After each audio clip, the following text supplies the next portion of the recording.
இந்த வீடியோ பார்த்துட்டு இருக்கிற 15 வயசுலேருந்து 25 வயசுக்குள்ள பிள்ளைங்க வச்சிருக்கிற ஒவ்வொரு அம்மா அப்பாவும் அவங்க ஆசைகளை தீர்த்து வைக்கிறதுக்கு நீங்கள் எவ்வளவு கஷ்டப்படுறீங்களோ அதே அளவு அவங்களோட ஃப்ரீ டைமில் அவங்க என்ன பண்ணுறாங்க, அவங்க என்ன மாதிரி ஃப்ரெண்ட்ஸ் வச்சுருக்காங்க, உண்மையாகவே என்ன செஞ்சிட்ருக்காங்க, ஒரு விஷயம் செய்கிறேன்னு சொல்லிட்டு ஒரு டியூஷன் போகிறோன்னோ இல்லை ஏதாவது சொல்லிவிட்டு அவங்க வெளில போனாங்கன்னா உண்மையாகவே என்ன செய்கிறாங்கன்னு முன்னாடி இருந்த பேரண்ட்ஸ் மாதிரி இப்போ இருக்கிற பேரண்ட்ஸ் கவனிக்கிறதே இல்லை.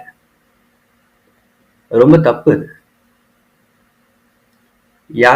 யாரையுமே மரியாதையோட நடத்தவோ மரியாதை இல்லாமல் குழந்தைங்க பேசினா திருத்துறதோ கிடையாது.